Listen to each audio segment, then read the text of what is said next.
Okay, today we're going to look at adding vectors together. So instead of just drawing lines, we're going to have a series of lines that have to be joined together in some fashion and figure out how that works. To get an idea of this, we can think about two people pulling something in the same direction. Let's say they're pulling a sled, they're both pulling in the same direction. One person pulls with 6 newtons of force, the other person pulls with 4 newtons of force. Together they're going to pull with 10 newtons, right? Common sense means they can add those two things together. We have more force happening. The problem is, if those vectors, those directions, aren't happening in the same direction. Okay, so if we look at the second little diagram here, we've got these two people pulling again, but they're not pulling at exactly the same angle. They're at an angle to one another, the angle down here in the bottom corner. Okay, we don't know what that is. The resulting force will still go sort of in the same direction. It'll be somewhere between the two people, but it definitely won't be 10 anymore. It'll be some sort of combination of these two things. In order to figure out what that resulting force is, we've got to take our two vectors and figure out how they work together. Okay. That resulting vector we actually call the resultant to make our life a little bit easier.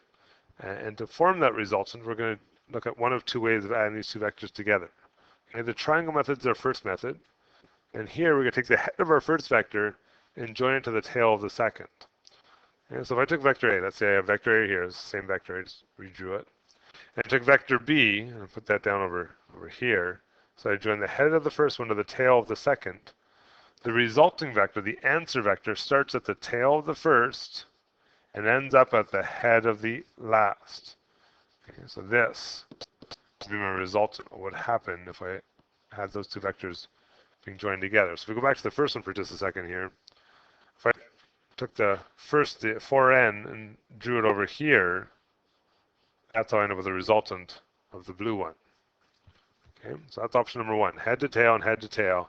And then your answer will go from the tail of the first to the head of the last. Okay. Option number two is we call the parallelogram method. And we use this method when our two vectors are joined tail to tail. So the diagram is already drawn for us, and they're tail to tail. So this diagram we have down here. To figure out vector addition in this case, we're going to complete the parallelogram. So remember, parallelograms are parallel. Okay, so this would be the same thing as saying B up here and A over here. And in this case, the resultant is the diagonal. So it goes from the tails join to where the heads join. And that would be my resultant. Okay, so two different options. One where we can move them around a little bit, head to tail, and one where they're already formed, tail to tail, and we can complete the parallelogram. Okay, we're going to try a couple of those right now. So I got the vectors here, A and B. I want you to sketch for me A plus B. So we'll look at both options just to see how they work. Okay, here's A, here's B. I'm just going to redraw them so I can move my diagrams around. You guys can use your rulers. Okay, so I'm going to do the head to tail method first. That won't work. So here's A, and here is B, right? So let's take B. If I go from the head of the, join the head of the first one to the tail of the second, I'll end up with an answer vector. My answer vector goes from the tail of the first to the head of the second. We'll call that A plus B. Okay, that's head to tail method, triangle method. The second method we said was what happens if we join them tail to tail. So if I take this, I'm going to draw them again, just so we can see both options here. Show that they actually are the same answer. Oh, I did it again. Hang on. There's A. Here's B. If you join those tail to tail, so there's A and B. And I complete the parallelogram. That is, I make these imaginary lines that are exactly the same. Okay, so I go up this side and across this side. And there's another A and B. And I go the tails together to the heads together. And that's A plus B. And I can show you by moving this thing around here that these two vectors are basically the same vector. I drew a little crooked there, but they are actually the same vector. If I used a ruler, it would have been perfect. Okay, well that's how we can find A plus B. So it's really your choice. Do you like the tail to head method or the parallelogram method? Let's try the second one here. Okay, so we got A, that's that one. We got B, that's this one. And if I do the triangle method, I'll take the first one, I'll join its tail to the other head, and my answer will be tail of the first to head of the last. Okay. Or if you like the tail to tail method, that one worked too, we said. There's one, there's the second. We join them tail to tail, put them together, we'll move it over a little bit here, tail to tail, and complete my parallelogram. Okay. Start at the beginning, end at the end, and there's my answer for A plus B. And if we try this one, maybe it's a little better this time. There you go. Okay, same vector. Okay. If you haven't tried one yet, try the third one. Give it a try. See if you can figure it out. Third one's got a weird sort of situation happening here, but give it a try. Okay, we'll call this one A. Call this one B. If I want to do A plus B, the triangle method, take this down here. The head of the first one to the tail of the second, right? So this one's going to be right on top of it, which means my solution would look like that. A little tiny bit there. Okay, I have to go from the tail of the first to the head of the last, right? In this case, I can't really draw the parallelogram method, right? It doesn't really work because I can't make a parallelogram. These two lines are on top of each other. Okay, but most other cases, you could do that. Okay, let's look at the next slide. So we're going to draw some more diagrams. Here's A and B. Can you draw me the vector A plus B? If you haven't tried one yet, now is a good time to try.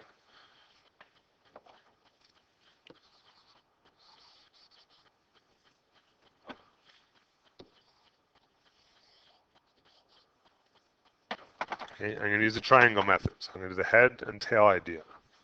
So I'm going to join the tail of this one to the head of that one. This was A, and this was B, right? So my solution will be the tail of the first to the head of the last. There's A plus B, and that's what part A asks us to do. All right, part B, more chance to practice. Draw me the vector B plus A this time. So let's figure those out again. So here's A, here's B, and I want to do B plus A this time. So my order has changed, right? I'm going to start with the B vector first. Here's B. Here's B.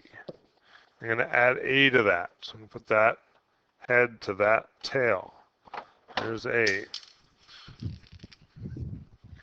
Okay, what's my answer vector going to look like? The tail of the first to the head of the last. And there's B plus A. That's part B.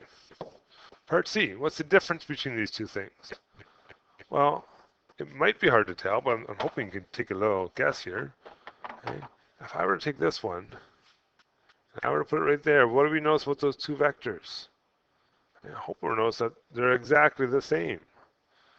Okay, so for part C here, we could say that A plus B is equal to B plus A.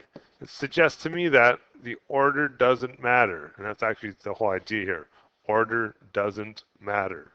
When you're adding things together, the diagram that you produce will always be the same no matter the order you go in. And that works true for number sense. 2 plus 3 is the same as 3 plus 2. It's also true for vector sense. Okay? So, let's look at the next part of this. That's our rule right there. I just mentioned that. A plus B is the same as B plus A. Now they want us to find C. Okay. Draw A plus B plus C. So I'm going to go back for just a second. I'm going to get some A's and B's here, just so I have them on my next screen. Okay, so I got A, it's that big. I got B, is this big. I'm going to copy and paste these, so just give me a second here. Copy. Okay, we'll go to the next page. We're going to paste these on here. Okay, I got myself some diagrams, right? Here's A, B. And I've got a new one, C. Okay? So I've been asked to find A plus B plus C. So we're going to start with A. Here's A. We're going to add B to that. Here's B. And then we're going to put C on the end of that one. A plus B plus C. So it's going to end up like that. What is my answer vector looking like?